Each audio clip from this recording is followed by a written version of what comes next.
جیسے مثال کے طور پر ایک مالدار انسان 5 اسٹار ہوٹل میں جائے 10,000 کا کھانا کھائے، کبھی کبھار اس کے لیے فضول خرچی نہیں ہو سکتا، سمپل نہیں ہو سکتا. لیکن وہیں میں پوری زندگی لگا دوں، اس کی ٹوپی اس کے سر پہ ڈالوں اور فلاں کروں اور پھر جا کے وہاں کھاؤں، یہ فضول خرچی میں آ گیا. تو آپ کہاں اس نے بھی 10,000 خرچ کیا، میں نے بھی 10,000 خرچ کیا، میرے 10,000 خرچ کرنے کو فضول خرچی میں کاؤنٹ کر رہے ہیں آپ. اس کے 10,000 کو جائز بول رہے، اللہ نے اس کو جو مال و دولت دی تھی وہ اس کے اعتبار سے خرچ کر رہا ہے. جیسا صحابہ میں ایسے صحابہ بھی تھے جن کی محلات تھے، ایسے صحابہ بھی تھے جن کی جھوپڑیاں بھی تھی، نہ انہوں نے ان کو تانا مارا نہ انہوں نے ان کو کچھ بولا، دونوں خوشی خوشی رہ رہے تھے. سمجھ رہے ہیں بات کو؟ تو لہٰذا جس کے پاس جو انکم ہے اس کی ویسی ایکسپینس رہیں گا، وہ مسئلہ نہیں ہے. فضول خرچی یاد رکھیے اس کا پیمانہ ہر کسی سے بدلیں گا. تو آپ سمجھ لیجیے آپ کے لیے کیا فضول خرچی ہو سکتی ہے. جیسا سب کچھ لگا کے میں فلاں چیز لینا چاہتا ہوں، ایک گاڑی، سب کچھ زندگی کا لگا دیا اس کے لیے، اس کی کیا ضرورت ہے وہ بھی کسی اور کو بتانے کے لیے، بڑا عجیب معاملہ ہے. تو فضول خرچی میں ہم لوگ بہت ایک دوسرے سے کمپیٹ کر رہے ہیں. میں گزارش کروں گا آپ نیکی میں کمپیٹ کریں، صحیح جگہ خرچ کرنے میں کمپیٹ کریں. اور یہاں کوئی دوسرے کو کمپیٹ کرنا بھی نہیں چاہتا. ایسا فار ایگزامپل میں آ گیا ایک مالدار حلقے میں رہتا ہوں، سمجھو ایلیٹ کلاس میں ہوں، بہت مالدار لوگ شہر کے رہتے ہیں. تو حالت یاد رکھیے کہ مالدار ہو کے بھی ہم سب غریب ہیں، مطلب اس حلقے کے اندر بھی، کیونکہ ہر کسی کی نظر دوسرے کے اوپر ہے خالی.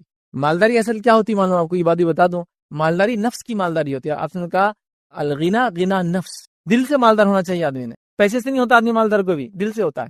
تو یہاں مالدار تو ہوں، آپ کسی کے پاس میں نے دیکھ لیا کہ کل تک یہ کچن تھا، آج یہ کچن ہے، وہ کچن سے اندازہ ہوگا گاڑی کون سی اس کے پاس. اب میں لگ گیا یہ گاڑی حاصل کرنے کے لیے، لیکن میں نے کبھی اس کی مسجدوں کی تعمیر، مدارس پہ خرچ، یتیموں کو دینا، مسکینوں کی مدد کرنا، مسافروں کے لیے فلاح کرنا، بیماروں کے لیے وہ نہیں دیکھا. اب میں لگ گیا اس کے پیچھے دوڑ میں کہ مجھے بھی ایسا کچن ہاتھ میں چاہیے جو یہ برانڈ کا ہو، اس کی ضرورت نہیں تھی. اور پھر اب میں کیا کر رہا ہوں؟ فضول خرچی کی طرف جا رہا ہوں. تو الحمدللہ امت مسلمہ میں اکثر لوگ حلال کماتے ہیں، لیکن فضول خرچی کا پیمانہ بہت ہو چکا ہے. یاد رکھیے اس کے کئی، جس کو کہتے ہیں مظہر، جس کو بولتے ہیں جہاں ہم دیکھ سکتے ہیں. یاد رکھیے میں مثالیں دے سکتا ہوں، ہمارے لباس، ہمارے گاڑی، ہماری شادی بیاہ، ہمارے خام و خواہ کے آؤٹنگز کے خرچ اس لمٹ میں اور اس حد پہ ہو گئی جس کی کوئی امتحان نہیں. اننیسری چیزوں کو بس مہینے 2 مہینے 4 مہینے سال بھر میں بدلنا، گیجٹس کو، اس لیے کہ بھائی نیا گیجٹ آ گیا تو پھر کیسا ہوں گا؟ پرانا تو پرانا ہی ہوا نا، اتنا پرانا لوگ کیسے نام رکھیں گے بھائی اتنے بڑے سیٹ ابھی تک جو ہے 15 نمبر کا استعمال کرے، 16 نمبر کا آ گیا، 17 کی تیاریاں چالو ہیں. ہاں ادھر 25 لانچ ہو گیا، ادھر 26 آنے والا ہے، تم ابھی بھی جو ہے 22 استعمال کر رہے، کیسا ہو سکتا ہے نا؟ ماڈل دیکھتے ہیں نا سر ایک دوسرے کو، اور میں تو اچیومنٹ کے لیے انتظار ہی کر رہا ہے کہ یہ میرا اسٹیٹس کب جائے گا کہ میں یہ نمبر سال کے حساب سے ہینڈ سیٹس لوں گا. یہ سب ہو رہا ہے. یاد رکھیں تو فضول خرچی یاد رکھیں، اس کی سب پیمانے ہیں، اس کے لیے ساری پلاننگ ہے، اس کے لیے ساری کوششیں یاد رکھیں. اور یہاں ہم کر رہے ہیں، پھر اس نے گھر بنایا تو مجھے گھر بنانا ہے.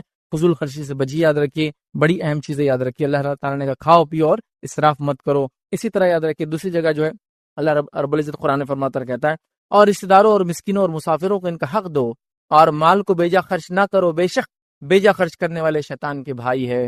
اور اللہ رب العزت فرماتا ہے اور شیطان اپنے رب کا ناشکرا ہے، تو لہٰذا بیجا خرچ کرنے سے ہم کو منع کیا گیا. اسی طرح اللہ کے رسول صلی اللہ علیہ وسلم فرماتے ہیں، کہتے ہیں ایک شخص رسول اکرم صلی اللہ علیہ وسلم کی خدمت میں حاضر ہوا اور اس نے عرض کیا کہ میں فقیر ہوں، میرے واسطے کچھ بھی مال وغیرہ موجود نہیں ہے اور ایک یتیم بچے کی جو ہے میرے اوپر کفالت ہے. تو آپ صلی اللہ علیہ وسلم فرمایا کہ پھر کفالت ہے، اس کے پاس اگر یتیم کچھ پیسہ ہے تو اتنا لے لے جتنے کی تجھے ضرورت ہے. یاد رکھیے اور اس سے زیادہ نہ لینا، ٹھیک ہے، کیونکہ وہ فضول خرچی میں آ جائیں گا. مطلب جو حد ہے اتنی تم لے لو، اس سے زیادہ نہیں لینا ورنہ وہ فضول خرچی میں آئیں گے. یاد رکھیے. آئیے آگے بڑھتے ہیں. تو فضول خرچی سے ہم نے دیکھا یہ بھی ایک وجہ مال فتنہ بن جاتا ہے. چوتھی چیز یاد رکھیے مال خرچ نہ کرنا اور کنجوسی کرنا، یہ بھی مال کا فتنہ ہے.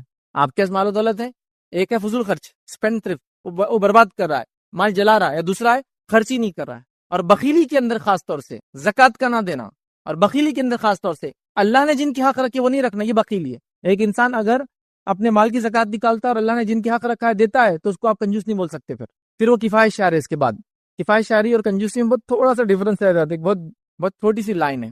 ایک آدمی زکوٰۃ دیتا ہے اپنے مال کی، ایک آدمی جو جن کا حق ہے وہ سب دیتا ہے، اس کے بعد وہ ایک پھوٹی کوڑی کہیں خرچ کرتا ہے.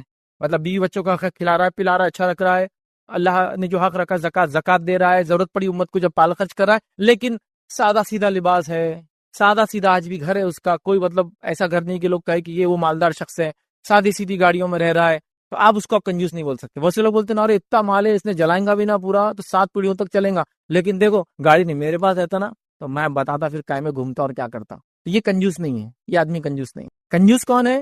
جو اللہ کا حق بھی نہ دے. کنجوس کون ہے؟ جو اللہ نے جن کا حق رکھا ہے ان کو نہ دے، ماں باپ پہ خرچ نہیں کر رہا ہے، زکوٰۃ نہیں دے رہا ہے، بیوی بچوں پہ خرچ نہیں کر رہا، ترس رہے لوگ جن کو ضرورت ہے ان کو بھی نہیں دیتا ہے، یہ ہوئی کنجوسی. ورنہ ہمارے پاس کیا ہوتا ہے، ایک آدمی کے پاس 10 چیزیں، 11ویں نہیں لیا، اور کیا کنجوس ہے تو ٹھیک ہے، وہ احتیاط کر رہا ہے، کفایت شاری کر رہا ہے، اسے مسئلہ نہیں آتا ہے، ٹھیک ہے۔ تو مال نہ خرچ کرنا اور کنجوسی کرنا یاد رکھیے۔ آئیے اللہ رب العزت قرآن میں کیا فرماتا ہے، سورہ آل عمران سورہ نمبر 3 آیت نمبر 180 میں اللہ فرماتا اور کہتا ہے، جنہیں اللہ تعالیٰ نے اپنے فضل سے کچھ عطا کیا ہے، اس میں وہ اپنی کنجوسی کو اپنے لیے بہتر نہ سمجھے۔ اللہ تعالیٰ نے اپنے فضل میں سے، مال و دولت میں سے جب لوگوں کو دے رکھا ہے، تو اللہ تعالیٰ فرما رہا ہے، عطا کیا ہے، وہ اپنی کنجوسی کو اپنے لیے بہتر نہ سمجھے، مطلب کنجوسی کرنے کو اپنے لیے بہتر نہ سمجھے، بلکہ وہ ان کے لیے بدترین ہے، وہ ان کے لیے بری چیزیں یاد رکھیں۔ ان قریب روز قیامت یہ اپنے کنجوسی کی وجہ سے توق ڈالے جائیں گے، مطلب اس کنجوسی کی وجہ سے جو مال انہوں نے بچایا ہے اس کا توق ان کے گلے میں ڈالا جائے گا۔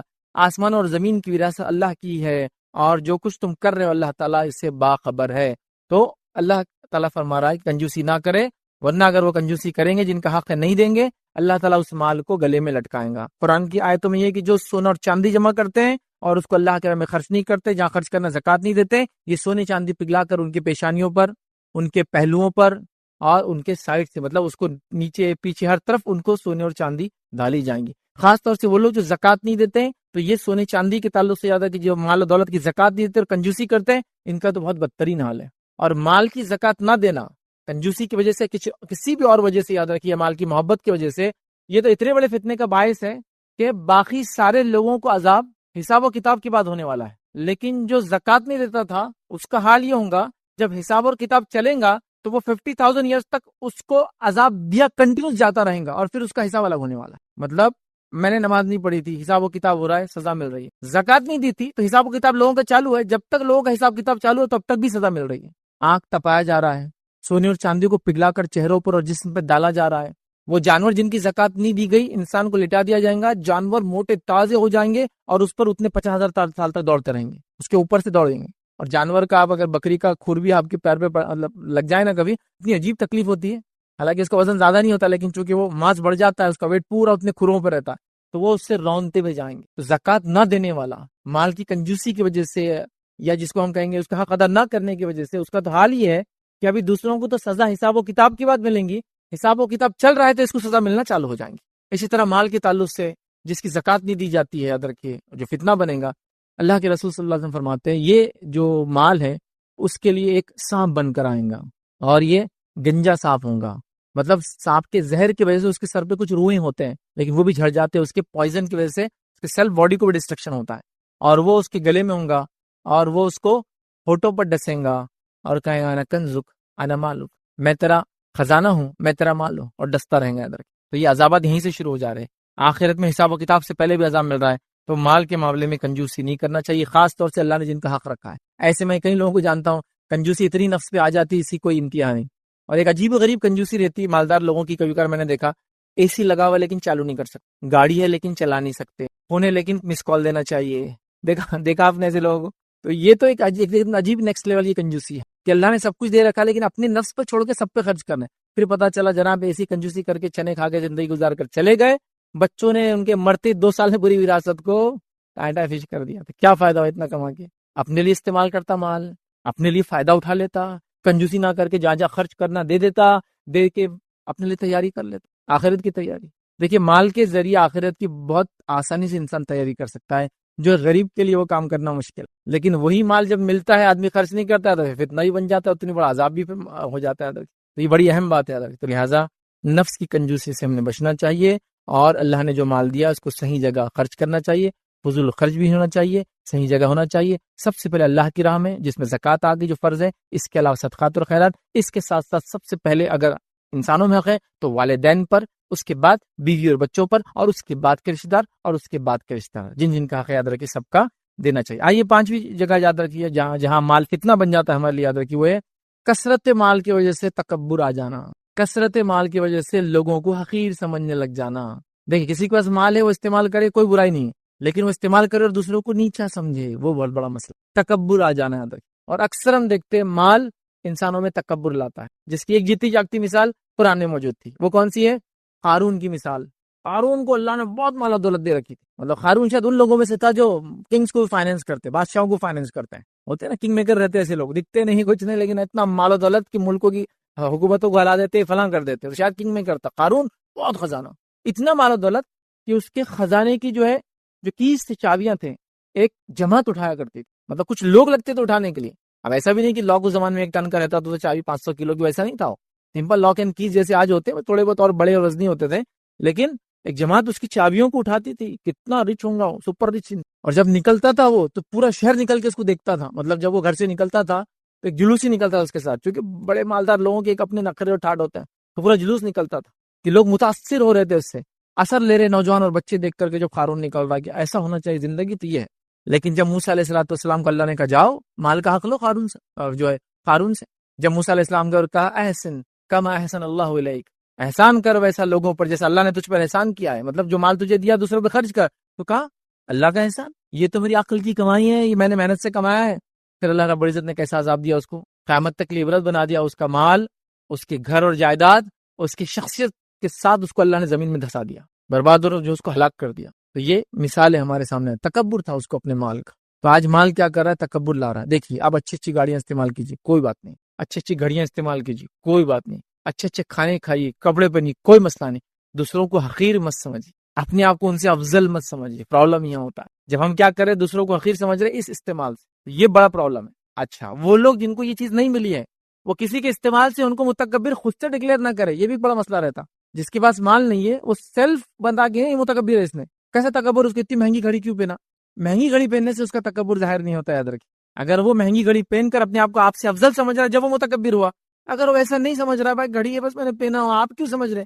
تو یہ میرا مسئلہ ہے. تو یہ بھی ایک مسئلہ ہوتا ہے کہ ہم خود ڈکلیئر کریں کون متکبر ہے کون نہیں. یہ آپ نے ڈکلیئر میں نہیں کر سکتا، وہ دل کی کیفیت ہے، وہ دل کی کیفیت. لیکن یہ ہو جا رہی ہے، بچوں کے اندر آ جا رہا ہے میرا باپ اتنا مالدار ہے، باپ کے اندر آ جا رہا ہے کہ میں اتنا مالدار ہوں، بیوی بچے اس کے اطراف میں سب متکبر ہوتے چلے جا رہے ہیں. تکبر نہیں کرنا چاہیے، تکبر نہیں کرنا. کیوں نہیں کرنا ہے تکبر؟ خاص طور سے سنیے، متکبر لوگوں کو اللہ رب العزت جو ہے اللہ کے رسول فرماتے ہیں حدیث کے اندر جہنم میں ڈالیں گا. تو کیسے ڈالیں گا معلوم؟ جہنم متکبرین کو ان کو چونٹی بنا دیں گا.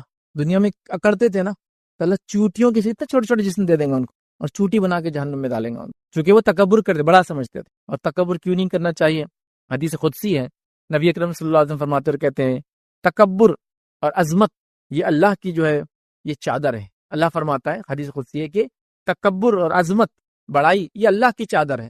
ٹھیک ہے. اور پھر اللہ تعالیٰ فرماتا ہے جو دونوں میں سے کوئی ایک بھی کام کریں گا میں اسے جہنم میں ڈالوں گا. تکبر اللہ کا حق ہے، اس نے اتنی بڑی کائنات بنائی، وہی ایک ذات ہے جو لائق ہے کہ وہ تکبر کرے، باقی کوئی نہیں کر سکتا. کچھ بھی نہیں کیا ہم نے. تو حالات یہ ہے کہ سڑک پہ چل رہے تھوڑا سا پتھر آ گیا منہ کے بل گرے، داتا بھی توڑ لیا، منہ بھی پھٹ گیا پورا. اتنی بھی حیثیت نہیں ہے کہ میں چل رہا تو زمین میں گڑا ہو جا رہا. اتنے بڑے سیٹ ہے کہ چلتے زمین گڑا ہو جاتا، بلڈنگ سائڈ دے دیتی ان کی گاڑی کو کہ ہٹ جاؤ انہوں آ رہے. کچھ بھی نہیں ہوتا، نتی کچھ چینج نہیں ہوتا آپ کے لیے، ہے نا. تو اس میں کچھ اسپیشل کچھ بھی نہیں رہا. ایک نعمت ہے جو زیادہ دی، مال کی دے دی، کسی کو جسم کی دے دی، کسی کو عقل اور علم کی دے دی، سب کو الگ الگ نعمتیں دی اللہ تعالیٰ نے. اس کو سمجھیے آپ. تکبر مت کی. تو تکبر، کبریائی، بڑائی، عظمت اللہ کی چادر ہے، یاد رکھیے یہ. اور جو بھی یہ کام کریں گے یاد رکھیے، چادر سمجھتے نا، ایک آدمی ہے وہ چادر اوڑھ کے جا رہا ہے، آپ سے چادر پکڑیں گے کتنا برا رہا رسپانس دیتا ہے آپ کو، جوابی کاروائی کریں گا. تو یہ اللہ کے لیے لائق ہے. اب اگر میں یہ کام کرتا ہوں تو میں اللہ کی حدود میں گھس رہا ہوں. نتیجہ کیا ہوگا؟ جو دونوں میں سے ایک بھی کام کریں گا وہ اللہ تعالیٰ فرماتا میں اس کو جہنم میں ڈالوں گا. تو لہٰذا تکبر نہیں ہونا چاہیے. مال ہے، عاجزی اختیار کیجیے. نعمت کو باقی رکھنے کا اصول کیا معلوم؟ عاجزی اختیار کیجیے اور ہمبل ہو جائیے، اور ہمبل ہو جائیے، اور ہمبل ہو جائیے. عبد الرحمن بن عوف رضی اللہ عنہ کا واقعہ اگر دیکھیں گے، ان کی کئی سیرت کے واقعات آتے ہیں، اس میں یہ ہے جب غلاموں کے ساتھ بیٹھتے تو آئیڈینٹیفائی کرنا ممکن نہیں تھا کہ عبد الرحمن کون ہے اور عبد الرحمن کا غلام کون ہے. اتنے سادہ رہتے، مطلب یہ نہیں کہ پھٹے کپڑے پہن کے غلاموں کے جیسے رہ رہے، بٹ غلام کھا رہا ہے تو بھی ساتھ کھا رہے اس کے. اب کون آئیڈینٹیفائی کریں گے کوئی غلام کے ساتھ کھانا کھا سکتا مالک؟ دیکھ رہے ہیں آپ، یہ عاجزی تھی ان کی. مالا دولت ایک نیکسٹ لیول پر، عاجزی ایک نیکسٹ لیول پر. ہمبل تھے وہ، تو اللہ نے باقی بھی رکھا ان چیزوں کو، وہ نام، ان کی جو کچھ انہوں نے خرچ کیا، جو کچھ اس سے انہوں نے فائدہ اٹھایا، جو کچھ دنیا کو دے گئے، اس کا اجر و ثواب بھی ان کو ملنے والا ہے. تو یہ بڑی اہم بات ہے، یاد رکھیے. تو اس کو ہم سمجھے تو تکبر مت آنے دیجیے. اپنے بچوں کو کبھی ہوتا ہے حالات جیسے چل رہے ہیں، بچوں کو تکبر آیا تھا آپ کے مال کی وجہ سے، ان کو بیٹھ کر نصیحت کرنا. نصیحت کیا کرنا کہ بچوں یہ مال و دولت اللہ رب العزت کی نعمت ہے، آج دیا ہے کل لے بھی لیں گا. اور مال و دولت سے زیادہ بے وفا تو کوئی بھی نہیں ہے دنیا میں. بے وفائی ہے، مرنے کے بعد تو وہ آتا ہی نہیں آپ کے ساتھ. مطلب سب سے پہلا ساتھی جو آپ کا ساتھ چھوڑتا ہے وہ مال و دولت ہی ہوتا ہے. مرتے ہی رشتہ دار اس پہ لے لیتے، ہے نا. اتنا بے وفا ہوتا ہے کہ ہاتھ میں کچھ انگوٹھی بھی تو کھینچ کے نکالتے ہو. دفناتے وقت بولتے نہیں کس کے ساتھ دفنا دو. کھودتے بعد گڑھا اگر 10 روپے کا سکہ گر گیا تو بولتے ایک دم رک جاؤ، ایک دم رک جاؤ، وہ سکہ نکالو، ایسا خبر بند کرے جیب میں سے گرے، 1 منٹ نکالو. وہ نہیں جا سکتا ساتھ میں، کچھ نہیں جاتا ساتھ. اتنا بے وفا ساتھی، یاد رکھیں. اور اس کے لیے ہم لوگ سب کچھ کر رہے ہیں، یاد رکھیں. تو آپ تکبر کر رہے ہیں اس کے لیے یہ بہت بے وفا ہے، یاد رکھیں، یہ آپ کی زندگی میں ہی آپ کا ساتھ چھوڑ کے چلے جاتا ہے کبھی کبھار۔ اور یہ بات ہم نے دیکھی، اللہ تعالیٰ نے لوگوں کو چھوٹے چھوٹے جو کام کرتے تھے آج بڑے بڑے مقامات پہ پہنچا دیا، اور اگر وہ اللہ کا شکر ادا کرے تو اللہ اس نعمت کو باقی بھی رکھ رہا ہے، نسل در نسل ناشکری کر رہے ہیں تو اللہ تعالیٰ ان کا جس کو رائز اینڈ فال اپنے آنکھوں سے ہم دیکھ رہے ہیں۔ دیکھا ہوں گا آپ نے کہ پڑوسی تھے اتنے مالدار تھے، یہ تھے، آج غربت کی زندگی، کبھی وہ زکوٰۃ مانگنے آ جا رہے، کبھی صدقات مانگ رہے ہیں۔ ہوتا ہے ایسا کہ کل وہ لوگ جو فلاں تھے، دیکھو آج اللہ نے اتنا دیا، آپ نے خوش ہونا چاہیے کہ دیکھو غلام تھا آج کتنا مالدار ہو۔ تو یہ ہوتا ہے ادھر کہ یہ مال جس کو کہیں گے بہت زیادہ جو ہے بے وفا ہے۔ چھوٹا سا واقعہ سنا تھا کہ ایک شخص اپنی بیوی کے ساتھ کھانا کھا رہا تھا، اور جب کھانا کھا رہا تھا تو فقیر آیا، تو جب فقیر آیا تو یہ شخص جس کے ساتھ بھی مطلب میاں بیوی کھانا کھا رہے تھے، تو اس شخص نے کہا، اس آدمی نے، کہ جاؤ وہ جو فقیر آیا اس کو کھانا دے دو۔ اس زمانے میں ایسا لوگ خامخواہ بھیک نہیں مانگتے تھے، اگر مانگتے تو جینوین ریزن ہوتا تھا۔ تو یہ اس کا یہ بھی خاتون اٹھی گئی اور اس کو کھانا دے کر آئی۔ جب کھانا دے کر آئی تو بہت مطلب اس کا چہرہ تبدیل ہو گیا تھا، چینج ہو گیا تھا۔ تو اس شخص نے، اس کے شوہر نے کہا کہ تمہارا چہرہ کیوں تغیر ایک دم چینج ہو گیا تھا، تھوڑا خوش تھی اور ایک دم وہ ہو گیا۔ تو کہا وہ جو شخص مانگنے آیا تھا وہ میرا پہلا شوہر تھا، وہ میرا پہلا شوہر تھا، اور وہ اب دیکھو بھکاری بن گیا بیچارہ، اور اس نے خاتون نے لے جا کے دی۔ تو جب اس خاتون نے واقعہ سنایا تو اس کا شوہر بھی رونے لگا۔ تو کہا میں معافی چاہتی ہوں، میں نے خامخواہ قصہ سنا دیا آپ کو، آپ کیوں رو رہے ہیں؟ اور اس نے ایک واقعہ سنایا کہ میں ایک بار اس شوہر کے ساتھ کھانا کھا رہی تھی، وہ جو فرسٹ کا ہسبینڈ تھا، اور ایک بھکاری آیا تھا، اور ایسی کھانا جب ہم کھا رہے تھے اس نے آواز دی تو میرا شوہر باہر نکلا اور اس کو بہت مارا، اور کہا کہ یہ سب کھانے کے ٹائم پر آگے ڈسٹرب کرتے ہیں کیا؟ وہ فرسٹ ہسبینڈ جو اب بھکاری ہے، اور اس نے اس بھکاری کو بہت مارا اور اس کو ہکال دیا کہ کہا کہ ایسے ٹائم پہ مانگنے آتے ہو، یہ ڈسٹرب کرنے، چلو نکلو نکل جاؤ۔ تو یہ جب قصہ اس نے سنا تو وہ شوہر بھی رونے لگا، اس کا جو سیکنڈ ہسبینڈ تھا۔ اس خاتون نے کہا میں نے خامخواہ قصہ سنا دیا آپ کو، یہ نہیں کرنا چاہیے تھا۔ تو کہا اس آدمی نے جس آدمی کو مارا تھا وہ میں ہی ہوں۔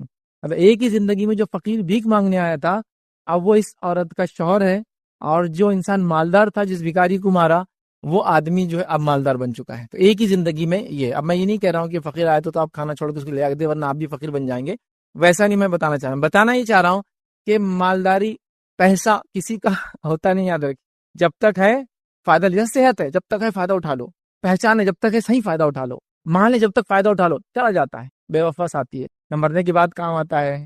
مرتے ہی ساتھ چھوڑنے والے دوستوں میں سے ایک دوست ہے، یاد رکھیں، اس کے لیے سب کچھ کرتے ہیں، تکبر نہیں، اس کے لیے تکبر نہیں، بڑا پن نہیں۔ مال ہے ہمبلنس، تو بچوں کو بٹھا کے سمجھاؤ یہ مال اللہ کی نعمت ہے، تم تکبر مت کرنا بیڑا کبھی اس کی وجہ سے، اس میں تمہارے باپ کی کوئی خصوصیت نہیں ہے اس کے کمانے میں، یہ رب العزت کی نعمت ہے جو میرے پاس آئی ہے، یہ ہو سکتا ہے رہے یا ہو سکتا ہے چلی جائے، ہے تو فائدہ سب مل کے اٹھا لو۔ کیسے فائدہ اٹھائیں؟ اپنے پہ خرچ کر کے نہیں بچوں، اس کو دوسروں پہ خرچ کر کے، اپنے آپ کو دوسروں سے افضل نہیں سمجھ کے، اس کی وجہ سے دوسروں سے رشتہ نہ توڑ کے، اس کی وجہ سے خون خرابے سے بچتے، اس کی وجہ سے دھوکہ دھڑی ہم کبھی نہیں کریں گے، کیونکہ یہ بے وفا چیز ہے، ٹھیک ہے، اور لہٰذا حلال وہ کریں گے، بچوں کو سمجھ، ورنہ ہم نے دیکھا بہت سارے لوگ ہیں ماشاءاللہ مالدار ہیں، اللہ نے بڑی عاجزی بھی دی ان کے اندر، لیکن اللہ کا بندہ ہی عاجز ہے، نہ بچے عاجز ہے نہ ان کے گھر میں عورتیں عاجز ہے، کیوں؟ ان کو تکبر کا نشہ چڑھا ہوا ہے سب، تو اس کا مطلب تربیت نہیں ہے، تربیت کرنا چاہیے، مال و دولت ہے جا سکتا ہے، ٹھیک ہے۔ چھٹی چیز یاد رکھیے، جہاں مال و دولت کتنا بنتی ہے انسان کے لیے، اور یہ آخری پوائنٹ رہے گا ہمارا اس کا، اور بعد میں ہم کچھ عام باتیں دیکھیں گے، یاد رکھیے مالداری کے تعلق سے۔ تو چھٹا یاد رکھیے وہ جگہ، یاد رکھیے مال کو حاصل کرنے کے لیے لوگوں کی حق مارنا، یہ مال فتنہ ہے، یہ مال فتنہ ہے۔ اگر میں چوری سے بچا، ڈاکہ ڈالنے سے بھی بچا، مطلب میں جو کہہ رہا ہوں دوسروں کا حق مارنا، یہ فتنہ ہے، یاد رکھیے مال۔ اور مثال دے رہا ہوں، اگر میں چوری مطلب چور نہیں ہوں، چلو الحمدللہ، میں ڈاکو بھی نہیں ہوں الحمدللہ، میں نے غبن بھی نہیں کیا الحمدللہ، میں 2 نمبر کا مال بھی نہیں بیچتا الحمدللہ، میں دھوکہ دے کے سب الحمدللہ ہے، لیکن ہم میں سے اکثر ایسے چور و ڈاکو تو ہے جس نے ابھی پھوپھی کا وراثت کھا کے بیٹھے اور بہنوں کی وراثت پہ ابھی بھی جمے ہوئے، اور اس کو سمجھتے بھی نہیں کہ یہ مال کا فتنہ ہو سکتا ہے۔ دوسری چیزیں میں بول چکا ہوں اب تک، حرام نہیں کمانا، دونوں میں وہ تو ہو چکا ہے، لیکن یہاں تو سب پھیل جا رہے ہیں، اس لیے یہ پوائنٹ خاص لا رہا ہوں۔ مال دوسروں کا کھا جانا، یہ تو مطلب ایک دم جس کو بولتے ہیں ایک دم چوٹی، مطلب کوئی نہیں بچا اس سے، میں کیا بول، اللہ مفتی صاحب بھی نہیں بچے، سب بہنوں کے مال کھائے ہوئے ہیں، پھوپھیوں کا بھتیجے ابھی بھی نہیں دے رہے، وہ کیسے چل رہے ہیں، وہ یہ تو کھائے ہوئے۔ تو دوسروں کا مال ہڑپ کر اپنے پاس لینا غلط طریقے سے، یہ مال فتنہ ہے، اس میں چوری آتا، ڈاکہ آتا، تو میں چونکہ آپ میں سے کوئی چور ڈاکو نہیں، اس لیے میں چور ڈاکو کی ایگزامپل بھی دوں آپ کو، ہے نا۔ آپ بولیں گے یہ تو سب ماشاء اللہ دھوکہ میں دھوکہ نہیں دیتا، اللہ کی قسم کھائے، جھوٹی قسم کھائے، کئی مال نہیں بچتا تھا ماشاء اللہ، 2 نمبر نہیں کماتا، لیکن ابا نے چونکہ حق نہیں دیا تھا تو میں بھی حق نہیں دوں گا پھوپھو کا، اور میں بھی اپنی بہنوں، اور یہ تو سلسلے وار صدیوں سے چلا رہا ہے، نسل در نسل چلا رہا ہے، تو اللہ تعالیٰ ایک قوم پر کیوں رحم کرے جو اس قسم کا ظلم کرتی ہے، جو حق اللہ نے اپنی کتاب میں بتایا اس کو ابھی بھی مارتی ہے۔ اس لیے میں اس ایگزامپل سے بات شروع کر رہا ہوں اپنی، مال غضب کر لینا، ہڑپ کر لینا، دبوچ لینا، دبا لینا، یہ تو بالکل کامن ہے اندر. لیکن اس میں ایک مسئلہ کیا وہی بتاتا ہوں. جب میری والدہ کا حق میرے ماموں نے نہیں دیا تو میں جب حق لینے کے لیے بالکل اللہ رسول کی بات کر رہا ہوں. لیکن ابھی میں بھی اپنی بہنوں کا حق کھا کے بیٹھا ہوں, اس کے اوپر سیکنڈ تھاٹ بھی نہیں ہوا نا. اگر میں اس سائڈ میں جس سائڈ ظلم ہو رہا ہے تو میں لینے کے لیے ریڈی ہوں. کوئی پوچھا آپ نے کیا کیا, ہمارا چھوڑو نا, پہلے اس کا حساب کرو نا. سمجھ رہے, یہ حالت ہے. اور اتنے پیچیدہ مسائل ہو گئے وراثت کے ہمارے پاس کہ جو علماء نے جو فتاوے دی ہے جس میں ایک ساتھ کئی لوگ مر جاتے ہیں, تو اس کے اندر کیا ہوتا ہے, معلوم کرنا پڑتا ہے کون کب مرا پہلے. کیونکہ جیسا مثال کے طور پر اللہ نہ کرے ایک ایکسیڈنٹ ہوا کار کا, باپ بھی تھا, بیٹا بھی تھا, اور بھی لوگ تھے بیٹھے تھے, اور ایک ساتھ سب کا انتقال ہو گیا. تو اس میں آئیڈینٹیفائی کرنا پڑتا ہے ان میں سے پہلے کون مرا ہوگا. چونکہ فار ایگزامپل سامنے کوئی تھا, اس کی ڈیتھ پہلی ہوئی ہوگی, تو اس کے مرتے اگر پیچھے اس کا وارث ہے تو اس کو ملنے والا ہے. حالانکہ وہ بھی مر گیا اس کے ایکسیڈنٹ میں, لیکن اس کو آئیں گا پھر اس کو آئیں گا, تو اس کو معلوم کرنا پڑتا ہے. تو وہ مسائل ہم کو ہندوستان میں لگانا پڑتے ہیں, کیونکہ نسل در نسل کے پردادا کا بھی حساب نہیں ہوا, تو اس میں وہی اصول لگانا پڑتا ہے. وہ جو ایک ساتھ لوگ مرتے ہیں نا, تو ایک کتنے لوگ, ارے 5 نسلیں ہو گئی, اب حساب کرنا ہے ہم کو, وراثت تقسیم کرنا 5 نسلیں ہوتے کتنا حساب کریں گے. تو اس کو پھر وہ اصول سے کرنا پڑتا ہے, کون پہلے مرا. پیچیدہ ہو جاتے ہیں مسائل, تو ہم دوسروں کا مال ہڑپ کر لے رہے, غضب کر لے رہے, یاد رکھیں. اور یہ مال کا بہت بڑا فتنہ ہے, جس میں یاد رکھے سب سے ایک مثال تو دے دیا میں نے, جس میں دیندار بھی نہیں بچے, بے دین بھی نہیں بچے. بے دین لوگوں کو تو پتہ بھی نہیں دینا چاہیے بہنوں کا, دینداروں کا بھی یہ حال ہے. دوسرا یاد رکھیے جو بڑا فتنہ ہے, یاد رکھیے جو مال دوسروں غضب کرنا, وہ ہے زمینوں کا ہڑپنا. ہمارے پاس ایسے لوگ ہیں جو چتر چالاک, دھارکاری, تیسمار خان اور پتہ نہیں کیا کیا بن گئے. 5 سال میں یہاں پہنچ گئے. 5 سال میں یہاں کیسے پہنچ گئے آپ؟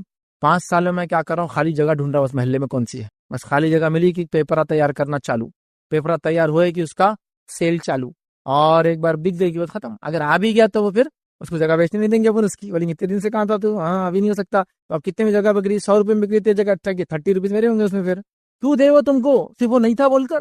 لیکن شریعت کیا بولتی ہے, ایسا کسی خالی زمین تو لے لو.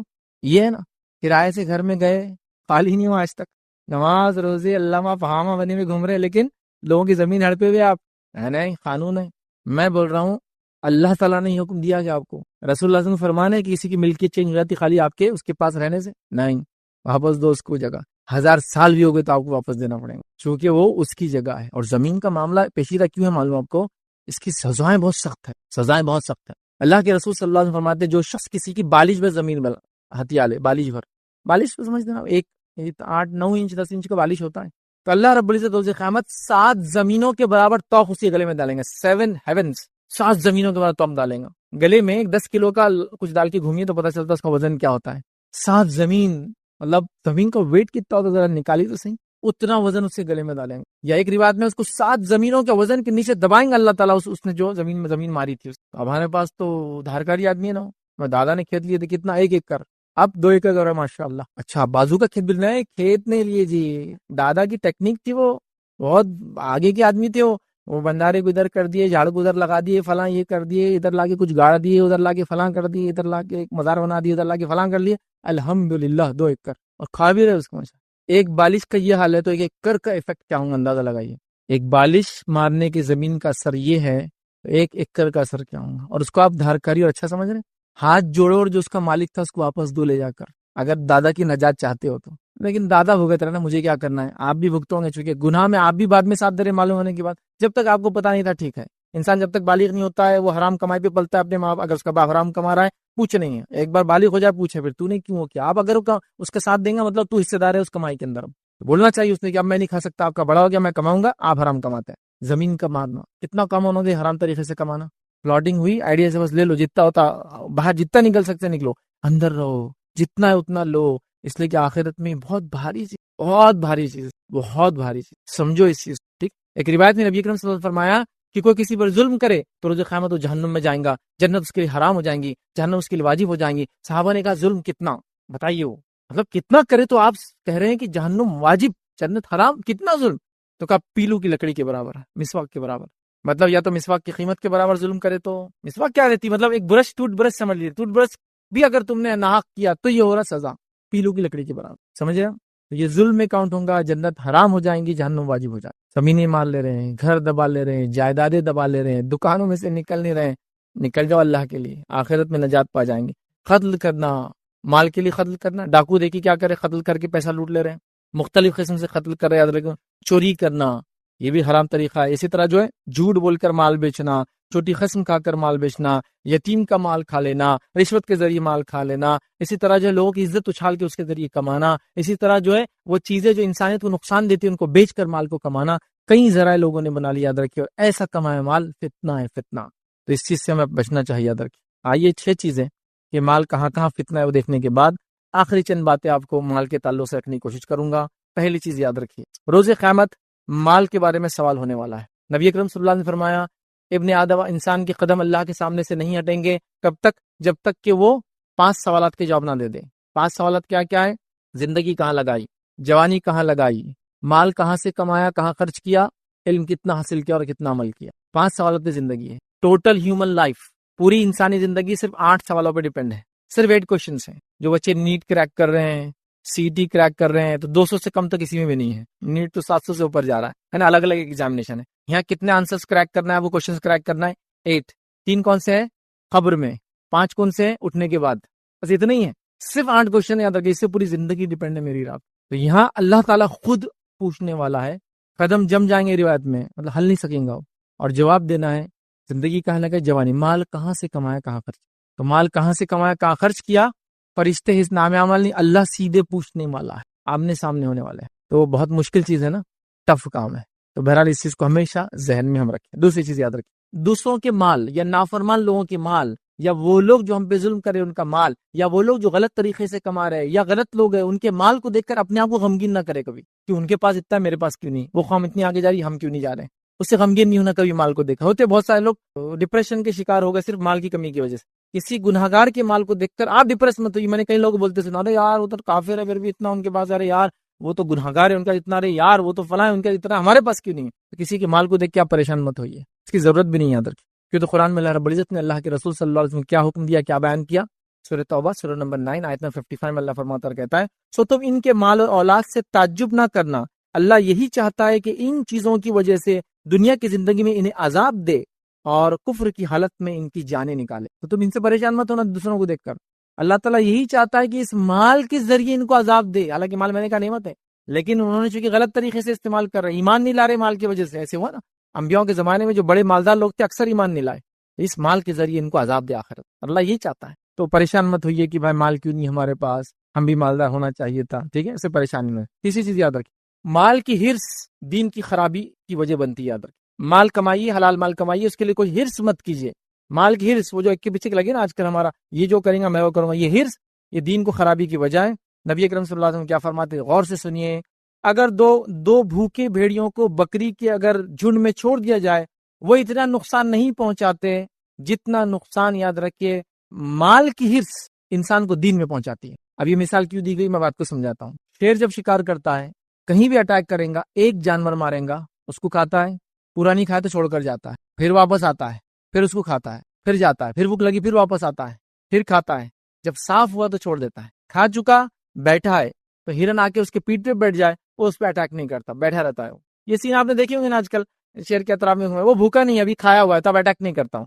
لیکن بھیڑے کی خصوصیت یا خامی کیا معلوم آپ کو، اس کو کھانا ہے نہیں کھانا ہے، اگر اس کو چھوڑ دیا بکریوں میں، جتنے بکریاں سب کو مار کے چھوڑ دیں گا، اس لیے بھیڑیے کی مثال دی جاتی ہے۔ 2 بھوکے بھیڑیے، مطلب کمپٹیشن چل رہا دونوں میں، ایک بھی نہیں ہے 2 ہے، وہ تو کمپیٹ کر رہے، اس نے جتنوں کو مارا اس نے مارنا ہے۔ 2 بھوکے بھیڑیے اگر بکریوں کے جھنڈ میں چھوڑ دیے جائے، اتنا نقصان نہیں پہنچاتے جتنا مال جو ہے وہ دین کو نقصان پہنچا۔ تو مال ایک ٹیسٹ ہے، یاد رکھیے، اور اکثر لوگ اس ٹیسٹ میں فیل ہو جاتے، یہ بات بھی سن لیجیے، کیونکہ بہت خطرناک، یاد رکھیں۔ تو مال جب ہے تو کنٹرول بھی بہت زیادہ ضروری، یاد رکھیں۔ اسی طرح محتاج ہے لوگ، بھوکے ہیں لوگ، غریب ہے لوگ، پریشان ہیں لوگ دنیا میں، تو ان کو فائدہ بھی آخرت میں۔ کیسے فائدہ ہے؟ نبی اکرم صلی اللہ علیہ وسلم فرماتے ہیں، جامع ترمذی کی روایت ہے، آپ نے فرمایا، محتاج مہاجرین دولت مند مہاجرین کے مقابلے میں 500 سال پہلے جنت میں جائیں گے۔ تو اللہ تعالیٰ جن کو دنیا میں مال نہیں دیا تو ان کو آخرت میں بینیفٹ دیں گا۔ اس کا کیا بینیفٹ دیں گا؟ دنیا میں محتاج تھے، تنگ دست تھے، پریشان حال تھے، مال کی کمی تھی، تو اللہ تعالیٰ 500 ایئرز بیفور جنت میں ان کی نعمتوں کو فائدہ اٹھانے دیں گا، کیونکہ دنیا میں بیچارے مال و دولت کی نعمت سے محروم کر دیے گئے تھے۔ یہ اللہ کا ریوارڈ ہے ان لوگوں کے لیے، اللہ کمپنسیٹ کر رہا ہے اس کو۔ اور غریبی بہت عجیب چیز ہوتی ہے، یاد رکھیے۔ غریبی کہاں تک لے جا سکتی، خالی ایک مثال دوں گا، پوری واقعہ نہیں رکھتا پورا واقعہ۔ غریبی کفر تک، زنا تک اور کئی گناہ تک لے جاتی۔ ارتداد ہو رہا ہے، بہت سارے لوگ اسلام چھوڑ رہے ہیں، غریبی اس کی بہت بڑی وجہ ہے۔ غریبی بہت کچھ کروا دیتی ہے، یاد رکھیں۔ حتیٰ کہ ایک انسان، وہ واقعہ پورا صحیح مسلم میں روایت ہے، 3 لوگ تھے، بارش ہوئی، جا کے گفا میں گئے، ایک پتھر آگے گر گیا، تینوں نے کہا چلو اپنے اپنے نیکی کا وسیلہ لیں گے آج. تو اس میں ایک آدمی نے کہا اے اللہ، میری ایک جو ہے چچا زاد بہن تھی اور میری اس پہ بری نظر تھی، میں نے اسے زنا کا آفر دیا، اس نے کبھی بھی انکار کیا، لیکن ایک بار غربت آ گئی، قحط پڑ گیا، بھوک مری آ گئی، وہ میرے پاس آئی اور کہا مجھے کچھ اناج دے. میں نے کہا اناج تو تبھی ملیں گا، کھانا جب ملیں گے جب میرے ساتھ منہ کالا کریں گی. وہ مجبور ہو گئی، اس نے کہا ٹھیک ہے کر لے. جب میں اس کے قریب گیا تو اس نے مجھ سے یہ جملہ کہا کہ اللہ کے لیے یہ مت کر. آخر تک وہ ریزسٹ کرتے رہی، لیکن مان بھی گئی، لیکن پھر ریزسٹ کری. تو اے اللہ، میں کر سکتا تھا، چونکہ بالکل اکیلا تھا اس ساتھ، میں نے تیری خاطر پیچھے ہٹ گیا، تیری خاطر پتھر تھوڑا سا ہٹ گیا. تو دیکھیے وہ غربت کی وجہ سے کہاں تک چلے گی بیچاری عورت. تو غریبی بہت کچھ کرتی ہے. ایک انسان دیکھیے غریب ہے تو اللہ تعالیٰ اس کو اسپیشل کنسیشن دے رہا ہے، 500 ایئرس کا بیفور جا رہے ہیں. ایک انسان غریب ہے دنیا میں، دیکھیں نا انسان غریب ہے. آج کل کی مہنگائی اور جو حالات چل رہے ہیں، تو ایک انسان باپ ہے، غریب باپ ہے، تو وہ اس علاقے سے بھی نہیں گزرتا بچے کو لے کے جہاں مٹھائیوں کی دکان ہے، کپڑوں کی دکان ہے، کیونکہ اس کو پتا ہے بچہ مانگے گا، اب مانگیں گا تو میں کہاں سے لا کے دوں گا. تو وہ دوسرے بائی پاسز لے رہا ہے، ادھر سے جا رہا ہے ادھر سے. تو غریبی نے کچھ نہ کچھ تو اس کو مجبور کیا، لائف سٹائل کلٹیل کیا، مطلب سمجھے نا، پھٹے ہوئے کپڑوں کو سی کر اس نے پہنا، کئی مصیبت سے گزر رہے ہیں. لیکن میری بات جو لوگ سن رہے ہیں اس میں سے کوئی لوگ غریب نہیں ہے الحمدللہ. آپ لوگ جو سن رہے ہیں، ہاں آپ دوسروں سے کمپیئر کریں گے تو غریب ہے. پھر میرا پڑوسی تو 10 کروڑ کا مالک ہے، میں تو 1 کروڑ کا مالک ہوں، میں غریب ہوں، 10 ٹائمز غریب ہوں اس سے. تو یہ تو سیلف لیوی غریبیاں ہیں، یہ چھوڑو پھینکو. یہ اچھی صحت دی اللہ نے، اچھا جسم دیا، امن والا علاقہ دیا، گھر میں کھانے کو ہے، آپ مالدار ہے، ختم. جب میں آج کے زمانے میں کہتا ہوں جو آدمی اپنے پاس یہ حیثیت آج رکھتا ہے کہ جو کھانا کھانا چاہتا ہے اس کا اتنا پیسہ ہے، وہ مالدار ہے. آج میرا دل بولتا ہے یہ کھا لوں، چل لے لیتا جا کے، ٹھیک ہے ہفتے میں ایک ہی بار لے سکتا، لیکن لے سکتا ہوں، مہینے میں ایک بار جا سکتا ہوں، جاؤ تو آپ مالدار ہے. پھر ابھی غریب نہیں آپ. غریبی کیا ہوتی؟ صحابہ کے دور میں چلے جائیے. غریبی وہ ہوتی ہے، غریبی کیا دیکھنا تو افریقہ چلے جائیے کہ لوگوں کو کھا گئے بھوک مری کی وجہ سے، وہ ہے غریبی. غریبی کیا دیکھنا؟ ایسے علاقوں میں جائیے کہ آپ ایک کپڑا دیں گے، ساڑی وغیرہ کامن یہاں بس پہنی جاتی ہے، تو آپ دیکھیں گے 2 عورتیں اس کو پہن رہی کاٹ کے، بغیر میریوں کے. میریوں سے کیا ہوتا ہے چلنے میں آسانی ہوتی نا، تو اس کو بڑی ساڑی لگتی، تو خالی سا گول لپٹتے جیسا لنگی ایسا لپٹ لیتے، وہ غریبی نیکسٹ لیول. تو بہر الحمدللہ اللہ نے بہت کچھ دیا آپ تمام لوگوں کو، لیکن جس نے واقعی میں غربت سے گزارا ہے 500 سال پہلے جنت میں جلدی جائیں گا. اسی طرح جو ہے جنت میں زیادہ تر محتاج لوگ ہوں گے جو دنیا میں غریب تھے. نبی اکرم صلی اللہ علیہ وسلم نے کیا فرمایا سنیے، آپ نے حدیث میں فرمایا اور کہا، صحیح بخاری کی روایت ہے، میں نے جنت میں جھانکا، یہ اللہ کے رسول کو جنت کی سیر کرائے گی، میں نے جنت میں جھانکا تو دیکھا وہاں ان لوگوں کی کثرت ہے جو دنیا میں محتاج تھے. تو جنت کے زیادہ آکوپینٹ کون ہے؟ جو دنیا میں غربت سے گئے ہیں، کیونکہ اکثر لوگوں کو مال نے فتنے میں ڈال دیا. نعمت تو ہے لیکن استعمال صحیح ہو تو. اللہ کے رسول فرمایا میں نے زیادہ غریبوں کو جنت میں دیکھا ہے. اسی طرح یاد رکھیے انسان کا اصل مال کیا ہے، اصل سرمایہ کیا ہے، چلیے وہ بھی دیکھ لیتے. اصل مال کیا ہے آپ کا اور میرا؟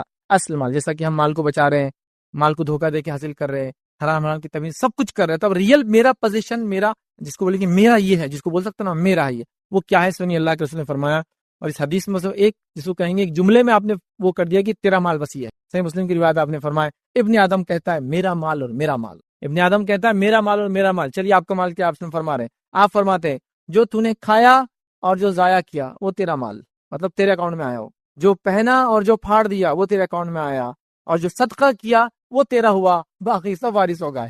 میرا اصل مال کیا ہے معلوم؟ جو کھایا وہ میرے اکاؤنٹ میں آیا، جو پہنا یہ میرے اکاؤنٹ میں آیا، جو میں نے اللہ کے نام میں صدقہ کیا، یہ تینوں مال میرے ہیں، باقی سب وارثوں کا. اب آپ اپنا مال ہے یا وارثوں کے مال کو سنبھال رہے ہو؟ دیکھیے آپ کا مال ہے تو اللہ کھائیے، اللہ کا شکر ادا کیجیے، پہنیے، اللہ کا شکر ادا کیجیے، صدقہ کیجیے، یہ آپ کا مال ہے. آپ اپنی زندگی میں جو مال خرچ نہیں کر اللہ کی راہ میں، کیا امید کرتے وارث خرچ کریں گے آپ کے؟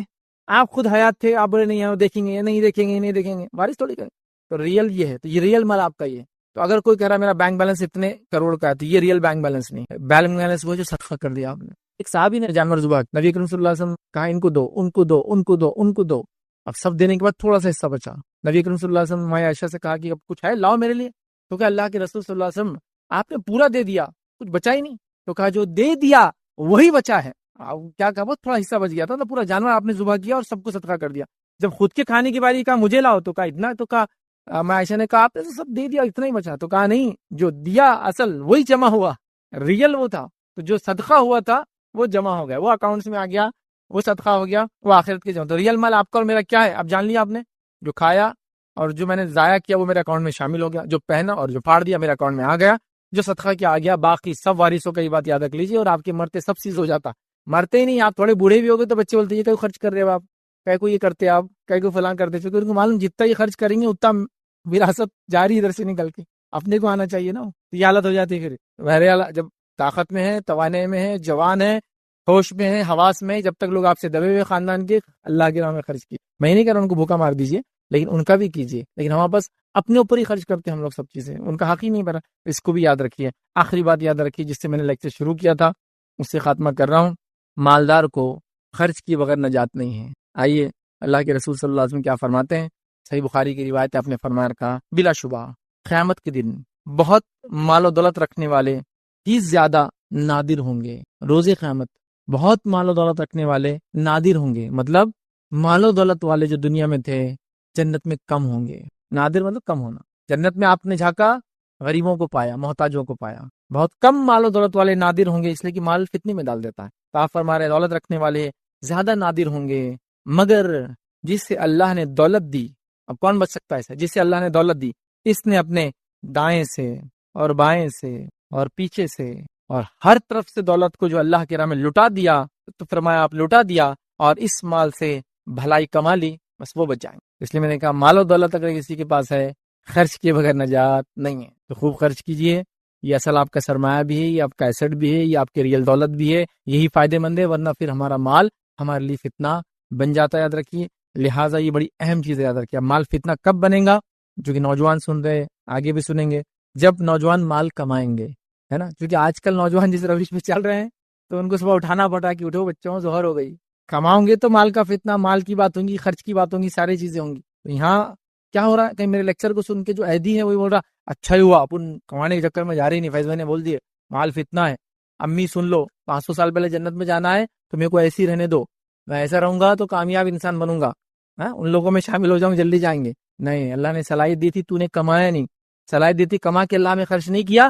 اس کا بھی زوال ہے، اس کا بھی زوال ہے. معلوم آپ کو جو کما سکتا ہے وہ نہ کمائے تو یہ ظاہر سی بات ہے ایک نیکی اور ثواب کا کام اس نے ضائع کیا ہے نا. تو بہرحال اس لیے کہہ رہا ہوں، لہٰذا مال فتنہ ہے، لیکن اللہ ان کو بچا لیتا ہے جو اس کی راہ میں اس کو خرچ کرتے ہیں. اور جو خرچ نہیں کر کے باقی میں نے جو پوائنٹس رکھے وہ کرتے ہیں تو مال پھر ان کے لیے فتنہ بن جاتا ہے. تو مال نعمت ہے، اس کا اگر صحیح استعمال ہو تو مال زحمت ہے، اگر اس کا غلط استعمال ہو تو بس یہ کہہ سکتا ہوں مال وہ ذریعہ ہے جس کے ذریعے انسان بہت جلدی جنت میں بھی جا سکتا ہے. مال وہ ذریعہ جس کے ذریعے انسان بہت زیادہ گہرائی میں جہنم میں بھی جا سکتا ہے. صحیح استعمال کیا جنت کی مقامات پا لیا، غلط استعمال کیا جہنم کی گہرائی کو بہرحال حاصل کیا. تو لہٰذا مال کمائیں، حلال کمائیں، صحیح طریقے سے کمائیں، صحیح طریقے پہ خرچ کرے، زندگی میں خرچ کرے، اپنے اوپر جن کا اللہ نے حق باندھا ان پہ خرچ کرے، زکوٰۃ کو ادا کرے اور صدقات اور خیرات کرے، تاکہ جب آنکھ بند ہو تو آخرت میں یاد رکھے اس کا فائدہ ہم اٹھا سکے. اسی پہ اپنی بات کو میں ختم کروں گا. اللہ رب العزت سے آخر میں دعا کہ اللہ سبحانہ تعالیٰ مال کے ہر قسم کی فتنے سے امت مسلمہ کی جو حفاظت کرے،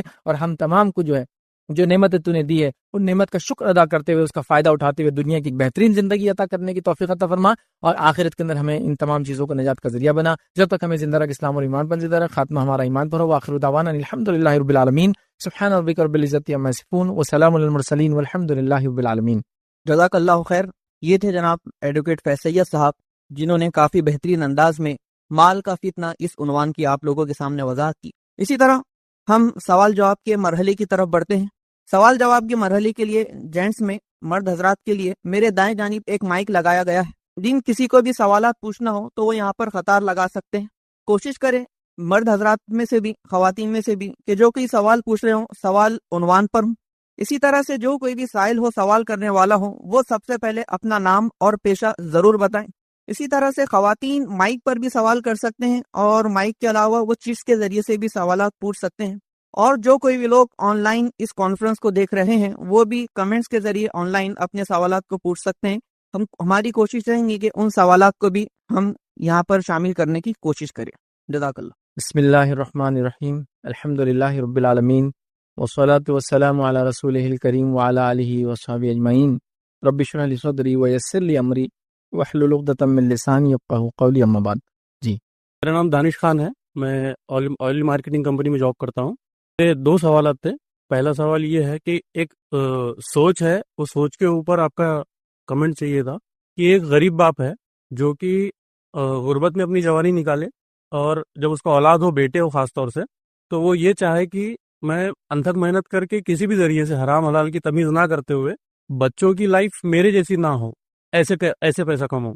اور ایک دوسری سوچ یہ ہے کہ یہ باپ ہے یہ غریبی میں اس نے جوانی میں مطلب جوانی تک آیا، اور اب یہ چاہ رہا ہے کہ بچے میرے لیے کیسے بھی کر کے پیسے کمائیں. مطلب ایک پوائنٹ آف ویو بیٹے کی طرف سے، بیٹوں کی طرف سے حرام کی تمیز نہ کر رہا ہے باپ، اور ایک اس کے طرف سے کہ وہ کمانے میں یہ اس میں کچھ یہ کر رہا ہے. تو آپ اس پہ تھوڑا سا بھائی نے سوال کیا کہ ایک گھر میں والد ہے اور والد بچے ایکسپیکٹ کرتے ہیں کہ والد کیسے بھی کمائے بس، لیکن کمائے خوب لے کر آئے. پھر جب والد کی عمر ہو جاتی ہے، بچے بڑے ہو جاتے ہیں، تو والد یہ ایکسپیکٹ کر رہے ہیں کہ بچہ بھی جو ہے کمائے، چاہے جس طرح سے بھی کمائے، کوئی مسئلہ نہیں، لیکن کمانا چاہیے تاکہ والد اچھی زندگی چاہ رہے بچوں کی ہو، بچے چاہ رہے تھے ان کی زندگی اچھی ہو جب وہ چھوٹے تھے. تو اس پہ میرا کمنٹ کیا ہے؟ دیکھیے، سب سے پہلی چیز تو یہ ہے کہ ایک انسان جب کوئی مثال کی طرف والد ہے اور وہ حرام کما رہے ہیں، اور وہ جو بچے ہیں جو غیر بالغ ہے اس پہ ڈیپینڈ ہیں، جو اس کے نہ اس مال میں شامل ہے، نہ وہ چاہتے ہیں کہ وہ ایسا مال کمائے، لیکن وہ کما رہا ہے. تو اس معاملے میں جب تک وہ بالغ نہیں ہوتا بچہ، تو اللہ تعالیٰ اس سے پوچھ نہیں کرے گا اس کی کہ اس کی والد نے کیسے کھلایا، چونکہ وہ مجبور رہتا ہے اس وقت. تو یہ ہوگا. لیکن بچے بڑے ہو گئے، بچے ایکسپیکٹ کر رہے ہیں کہ باپ بھی کیسے بھی بس کما کے لائے، بس کما کے لائے. اصل چیز یہ ہے. تو یاد رکھیے، ایسی حالت میں باپ اور بچے ایک ہی مقام پر آ گئے، گناہ کے دونوں برابر ہیں، کیونکہ بچے چاہ رہے باپ بھی حرام کمائے، بعد میں باپ بھی چاہ رہے بچے بھی حرام کمائے. ریزن مین کہ یہ چاہتے تھے اپنی زندگی جو وہ چاہتے ہیں ان کی زندگی اچھی ہو. تو بہرحال یہ دونوں معاملے میں وہ دونوں گناہ گار یاد رکھیے، اور برابر ہیں. چاہے وہ کماتے نہیں تھے بچے، لیکن باپ کو کہہ رہے کماؤ، رشوت لے کے آؤ، فلاں کرو. اور میں نے کئی لوگوں کو دیکھا، عورتوں کو بھی دیکھا، شوہر کو بولتے رہے ان کے شوہر بھی تو اتنا کما رہے نا، وہ کیسا 2 نمبر، وہ کیا ٹیبل کے نیچے ٹیبل کے اوپر چلتا، اور فلاں چیز یہ کر رہے تو آپ کیوں نہیں کر رہے، اس سے زندگی اچھی ہو جائیں گی. تو یہ دونوں گناہ میں برابر ہے. حالانکہ بچوں نے کمائے نہیں ابھی، لیکن صرف بالغ ہو گئے اور چاہتے باپ بھی حرام کمائے، اس وجہ سے یاد رکھے گناہ میں یہ برابر ہو گئے. میں نصیحت کروں گا ایسے تمام لوگوں کو، حرام کمانے کے بارے میں بالکل سوچنا نہیں چاہیے. کیوں؟ نبی اکرم صلی اللہ علیہ وسلم نے فرمایا، حرام لقمے سے جس جسم کی پرورش ہوتی ہے، جہنم کی آگ ہی اس کے لیے بہترین ٹھکانہ ہے. سیکنڈ کو اس کے لیے ٹھکانہ نہیں آگے، مطلب جہنم کا آگ اس گوشت کے لیے ٹھکانہ ہے جس کی پرورش حرام پہ ہوتی ہے. تو لہٰذا میں گزارش کروں گا، نہ بچے والدین کو ایسا کہیں، نہ والد بچوں کو ایسا کرے. اگر کیا ہے تو توبہ کرے اپنے رب سے، معافی مانگے اور معاملے کو رفع دفع کرے، لیکن ایسی زندگیاں نہ جئیں. لیکن کامنلی آج کل سوسائٹی میں جو حالات چل رہے ہیں، دیکھا جا رہا ہے کہ سوسائٹی مینٹین کرنے، حالات مینٹین کرنے، یہ تھاٹ پروسیس سب میں ہے، کامن ہے کہ چلتا رہتا ہے، ہوتا ہے، کرنا پڑے گا. اللہ تعالیٰ ہماری ان تمام چیزوں سے حفاظت کرے. شیخ، دوسرا سوال یہ ہے کہ الیکٹریسٹی بل جو عام طور پہ دیکھا جاتا ہے کہ لوگ اس میں کچھ سیٹنگ کرتے، کچھ چیزیں کر کے اس کو کم کرواتے. تو جو انار والی مثال آپ دیے تھے، وہ ٹوکری میں سے اٹھا کے رابن ہوڈ والی، تو چور کے گھر میں چوری کرنا، یہ بولتے ہیں کہ بھائی ایم ایس سی بی والی بھی تو ٹیکسز لگا کے گورنمنٹ بھی تو ہمارا پیسہ کھا رہی ہے، تو چور کے گھر میں چوری کرنا اسلام میں کیسا؟ تو بہرحال بھائی نے ایک سوال کیا، سمجھتا ہوں آن لائن میں نے اس کے جوابات آلریڈی دیے ہیں، آپ چاہے تو دیکھ لیں. الیکٹریسٹی بل، نل کا جو چوری کرتے ہیں، پانی کا جو معاملہ ہے، اس میں آلریڈی آن لائن آپ جوابات دیکھ سکتے ہیں. مختصر آپ نے چونکہ سوال کیا حرام حلال سے اس کا تعلق ہے تو کر دیتا ہوں. کوئی چیز جو سروس کے عوض ملتی ہے آپ کو، مطلب جیسے مثال کے طور پر آپ نے موبائل کمپنی سے موبائل سروس استعمال کی، تو اس کے بدلے اگینسٹ آپ کو چارج دینا پڑتا ہے. تو کوئی چیز کسی سروسز کے اگینسٹ کوئی چارج اگر لگایا جاتا ہے تو وہ چارج دینا آپ کو پڑے گا. جیسا آپ نے کسی آدمی سے اپنی گاڑی کی سروسنگ کرائی، تو وہ آپ کو چارج لگائیں گا، آپ کو وہ چارج اس کو دینا پڑے گا. آپ یہ نہیں بول سکتے کہ وہ جو سروسنگ والا ہے نا، اس نے خود اپنے باپ کی دولت زمین کھایا ہوا ہے، فلاں لوٹا ہوا ہے، تو میں سروس تو کراؤں گا لیکن اس کو چارج نہیں دوں گا. اس میں کوئی لاجک نہیں بنتا. اور یہاں آپ کیا لے رہے ہیں؟ الیکٹریسٹی لے رہے ہیں. الیکٹریسٹی جب لیں گے آپ تو ظاہر سی بات ہے اس کو آپ کو بل پے کرنا ہے، جتنی آپ استعمال کریں گے اتنی پے کرنا ہے. الیکٹریسٹی یاد رکھیے یہ زندگی جینے کے واجبات میں سے نہیں ہے.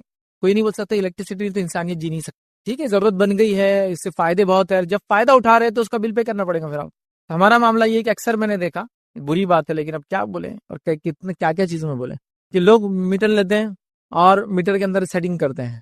بس وہ خراب جو بھی بہرحال طریقہ رہتا ہے اس کو سیٹنگ کرتے ہیں، پھر اس سے ان کا بل کم آتا ہے استعمال زیادہ ہونے کے باوجود بھی. یاد رکھیے ایسا استعمال کرنا آپ کے لیے جائز نہیں، حرام ہے. کیونکہ آپ نے الیکٹریسٹی لی، سروس لی، ایک اس میں الیکٹریسٹی آپ کو ایز اے پروڈکٹ ملی، آپ کو اس کا چارج دینا ہے اور آپ وہ نہیں دے رہے. اگر آپ وہ الیکٹریسٹی خود پروڈیوس کریں گے تو کتنی کاسٹلی پڑتی ہے آپ کو بتائیں.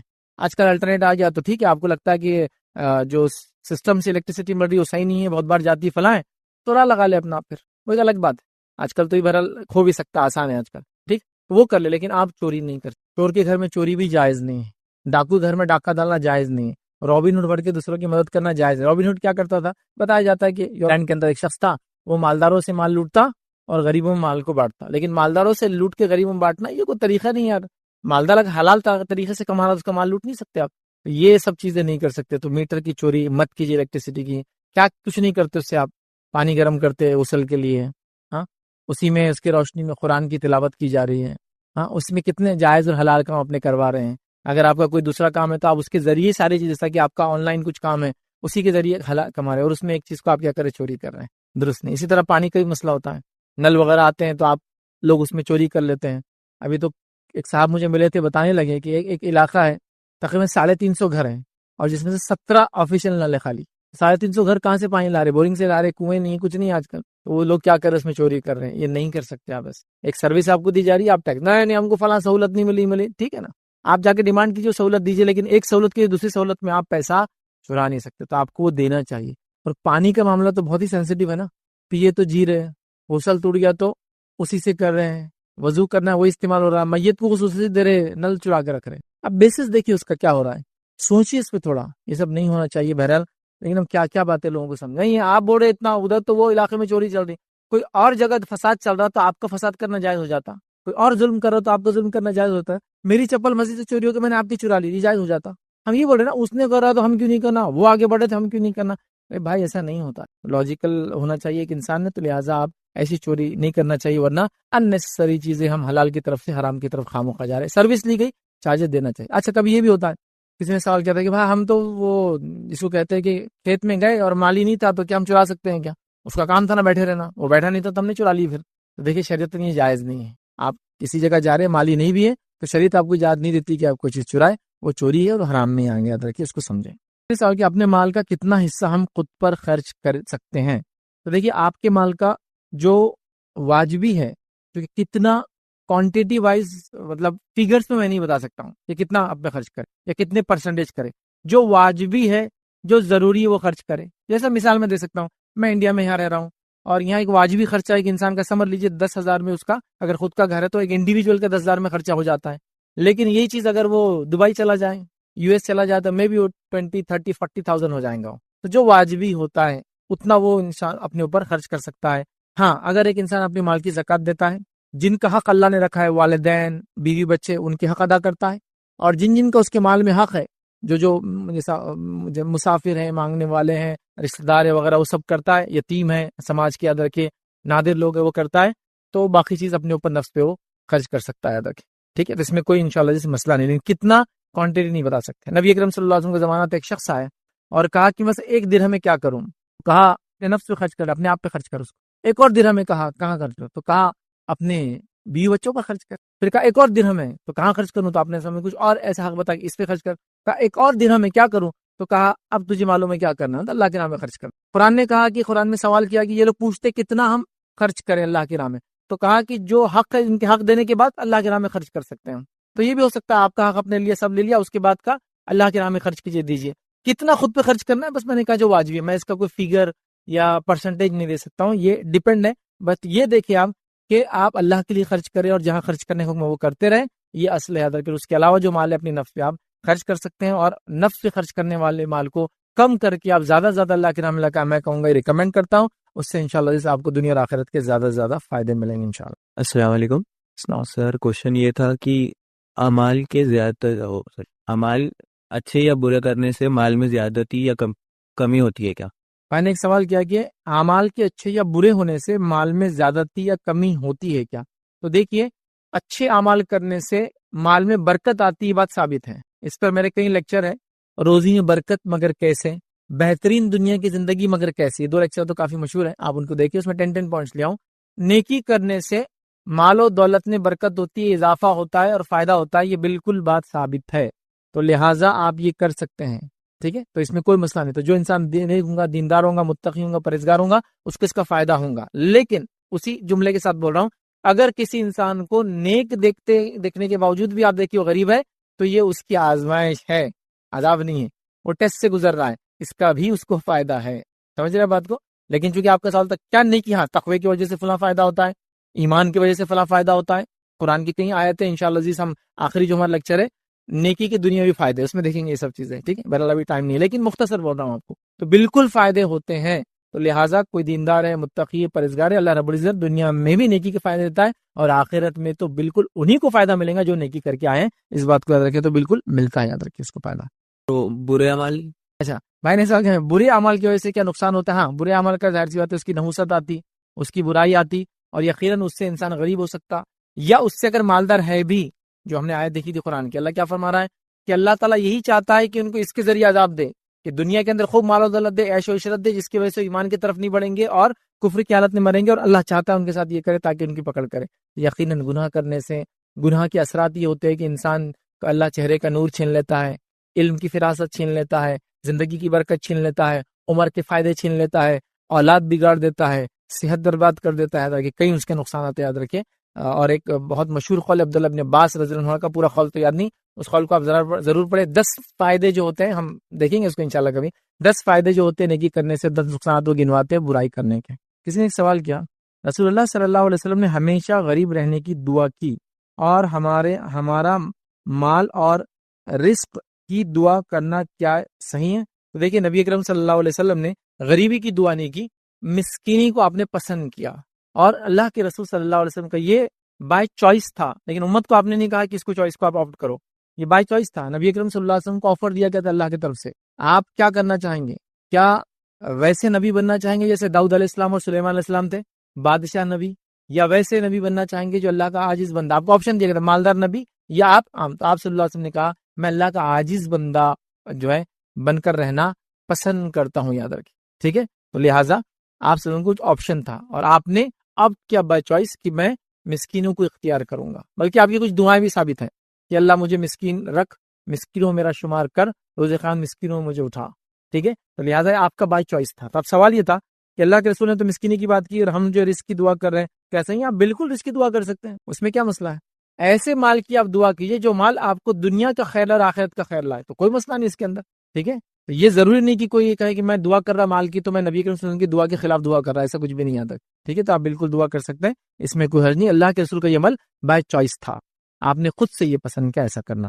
بیماری اور برے وقت کے لیے مال جمع کرنا اسلام میں جائز ہے کیا؟ کسی نے ایک سوال کیا، بیماری کے وقت جو ہے، یا بیماری یا کوئی سمجھ لیجیے کہ ایسا حالات سچویشن لائف میں آ سکتی ہے، اس کے لیے مال جمع کرنا کیسا ہے؟ تو دیکھیے کفایت شاری کر کے کچھ مال حالات کے لیے جمع کرنا جائز ہے، لیکن وہ جمع کرنے کا معنی یہ نہ ہو کہ وہ توکل کی نفی ہو جائے، اللہ پہ بھروسے کے اگینسٹ ہو جائے۔ جیسے کہ اب مال ہے، بیماری آ بھی گئی تو چلتا، اب مال جمع کر لی مطلب اللہ پہ توکل کی اب ضرورت نہیں، اب تو بیماری آ گئی اسی کے لیے تو جمع کریں، تو یہ معنی نہیں ہے اس کا۔ تو مال کو آڑے وقت جس کا ہم زبان میں بولتے ہو جمع کر کے رکھنا جائز ہے، یہ تقدیر کے خلاف بھی نہیں ہے، یہ کے خلاف بھی نہیں ہے، آپ کر سکتے تھوڑا بہت جمع۔ کفایت شاری میں نے کئی بار اپنے لیکچرز اور کلپس میں بتایا، کفایت شاری بہت اچھی چیز ہے۔ پہلے زمانے میں عورتوں کا یہ ایک معمول تھا، کچھ نہ کچھ پیسے اٹھا کے پیچھے رکھتے تھے، دیواروں میں کبھی غلے ہوتے تھے اس میں ڈال دیتے تھے، پھر ضرورت کی تو غلہ نکلتا تھا اور کچھ نہ کچھ رقم مل جاتی تھی جس سے کچھ نہ کچھ کام ہو جاتے تھے ماشاءاللہ۔ کفایت شاری اچھی بات ہے، تو تھوڑا بہت رکھنا اٹھا کے، اس میں کوئی حرج نہیں، بس وہ چیز یاد رکھے کہ اللہ پہ توکل یا اس کے توکل کے منافی کوئی چیز نہ ہو، مطلب ایسا نہ ہو کہ اللہ پہ بھروسہ نہ ہو اس لیے ہم یہ کر رہے ہیں، ایسا ہوگا، بلکہ احتیاطاً کوئی چیزیں کرنا بالکل جائز ہے، اس میں کوئی حرج نہیں، یاد رکھے۔ جس کے پاس مال نہیں ہے اور وہ خدمت کر سکتا ہے تو وہ صدقے میں شامل ہو سکتا ہے یا نہیں؟ کسی نے ایک سوال کیا کہ اس کے پاس مال نہیں ہے تو کیا وہ فزیکل کچھ خدمت کر کے اس کو صدقے کا ثواب ملیں گا؟ ہاں، میرا ایک پورا لیکچر ہے اس پہ، صدقہ دینے کے 30 طریقے ہیں، آپ اس کو دیکھیں، اس میں ہے کوئی اللہ کا ذکر کرے یہ بھی صدقہ ہے، کوئی کسی کا وزن اٹھا کے دے دے یہ بھی صدقہ ہے، 2 لوگوں میں صلح کرا دے، الگ الگ حدیثیں یاد رکھیں، وہ بھی صدقہ ہے، ٹھیک ہے؟ لوگوں کو اپنے شر سے محفوظ رکھے، میں شر پسند آدمی ہوں لیکن میں اگر جاتے کو چھوڑ دیا وہ بھی صدقہ ہے، بھائی کو مسکرا کے دیکھنا اپنے یہ بھی صدقہ ہے۔ تو صدقے کی کئی اقسام ہے، 30 سے زائد ہے، میں نے تو 30 رکھے ہیں۔ تو یقیناً اگر آپ پیسے والے نہیں ہیں یا آپ کے پاس پیسے نہیں ہیں تو آپ بالکل خدمت کر کے صدقہ دے سکتے ہیں، لیکن میرے اس جواب کا کوئی یہ معنی نہیں کہ اب پیسے بھی ہے تو میں خدمتیں کرتے رہوں گا، خالی پیسے والا تو پیسے خرچ کریں گا اور پیسے کے ساتھ خدمت بھی کریں گا، لیکن جس کا مال نہیں ہے تو وہ اس طرح سے صدقہ دے سکتا ہے۔ یاد رکھیں حدیث میں تمام وہ جو حدیث میں نے آپ کے سامنے جس میں رکھا کہ کیا کیا چیزوں صدقہ ہوتا ہے، اس میں الفاظ یہ ہے کہ ہر انسان پر ہر روز اس کے 360 ہڈیوں پر صدقہ ہے، مطلب اس کو کرنا ہے۔ پھر اس میں حدیث میں الفاظ ہے کہ اللہ کا ذکر کر دے یہ بھی صدقہ ہے، جھگڑا نپٹا دے صدقہ ہے، سواری پہ سوار کر دے صدقہ ہے، کسی کا وزن اٹھا لے صدقہ ہے، تو اس میں سارے الفاظ ہیں۔ السلام علیکم، میرا نام عبدالبر ہے، میں ایک اسٹوڈنٹ ہوں۔ میرا سوال یہ ہے کہ اگر 2 کنڈیشنز ہے، پہلی کنڈیشن یہ کہ کوئی بزنس ہے اور اس میں انجانے میں حرام کمائی ہو گئی ہے، اور دوسری کنڈیشن یہ کہ جان بوجھ کر حرام کمائی کی گئی ہے پر بعد میں احساس ہو گیا کہ یہ جو کیا یہ غلط تھا، تو یہ دو کنڈیشنز میں جو حرام مال ہوگا اس کا کفایہ کیسے ادا کرے؟ سوال آیا کہ ایک انسان ہے، اس کے مال کماتا ہے اور ایک بار اس نے انجانے میں حرام مال کما لیا، اس کو پتہ نہیں چلا، اور ایک ہے جان مجھ کے کیا۔ اب دیکھیے انجانے میں اگر کسی نے حرام مال کما لیا تو ریکویسٹ تو پہلے میں یہ کروں گا، اب جو بھی آپ کر رہے ہیں پہلے جانے کیوں حلال ہے نہیں ہے۔ ہمارے پاس ہو یہ رہا ہے کہ ہم گڑھے میں گر جا رہے پھر آواز دے رہے لوگوں کو بچاؤ، مطلب ہر چیز کر کے اچھا میرے کو معلوم نہیں تھا حرام ہے۔ جب آپ کو بزنس کرے، کوئی ٹرانزیکشن کرے، کوئی ٹرمز ڈسکس کر رہے تو پہلے آپ معلوم کر لیں یہ حلال ہے یا حرام ہے، کر لے رہے سب کچھ بعد میں بڑا اچھا میرے کو معلوم ملتا ہے یہ حرام ہے۔ اور آج کل تو آن لائن بہت ساری چیزیں ہو رہی ہے، اتنی زیادہ چیزیں ہو رہی ہے کہ بہت مشکل ہے ڈیفرینشیٹ کرنا۔ تو آپ کیا کریں، علماء کے پاس جائے، ان سے بیٹھے، ان کو بات کرے، اگر عالم نہیں ہے آپ کے علاقے میں تو آن لائن جائے، تقریریں موجود ہے جو آتھینٹک جو اسکالرس ہیں ان کی، اسی طرح کچھ ویب سائٹس جو بہت آتھینٹک ہے، فتاوی وغیرہ ہوتے ہیں، وہاں جائے، وہاں ڈالے، اور ہوتے ہیں جنرلی جاؤ تو پلیز پہلے تو یہ کرنا چاہیے۔ پھر بھی چلے ٹھیک ہے کہ میں نے سب کچھ کیا، سب کیا، پھر بھی انجانے میں مطلب ان نوئنگلی ہو گیا تو اللہ انشاءاللہ اس کو معاف کرے گا۔ اور آپ ہمیشہ دعا کرتے رہے، اللہ جانے انجانے میں بولتے نا دعا میں رہتا، مجھ سے جو خطائیں غلطیاں گناہ ہوئی تو اس کو معاف کر، تو آپ اللہ سے توبہ کریں، اس کی معافی مانگے، لیکن فرسٹ پریکاشن لیا، چیک کیا، دیکھا، سیٹسفائی ہوا کہ صحیح اور کیا، پھر بھی کچھ غلطی ہوگی تو یہاں انجانے میں اللہ انشاءاللہ اس کو معاف کرے گا، لیکن توبہ ہمیشہ کرتے رہے، معافی مانگتے رہیں۔ اب کسی نے جان مجھ کے یہ کام کیا، انجان والے کو تو شاید پتہ ہی نہیں چلا، اگر انجان والے کو بعد میں پتہ چل گیا یہ غلطی ہوئی تو اس کو تلافی کرنا ہے، یہ نہیں کہ اب ہو گیا تو چھوڑ دینا ہے۔ اگر اس کو معلوم ہو گیا آج چھوڑنا بھی ہے، اور تلافی مطلب جیسے تیسے اس کو نپٹانا ہے پھر پورا، تاکہ اگر پتہ چل گیا کہ میں نے 100 روپیز حرام کما لیے تھے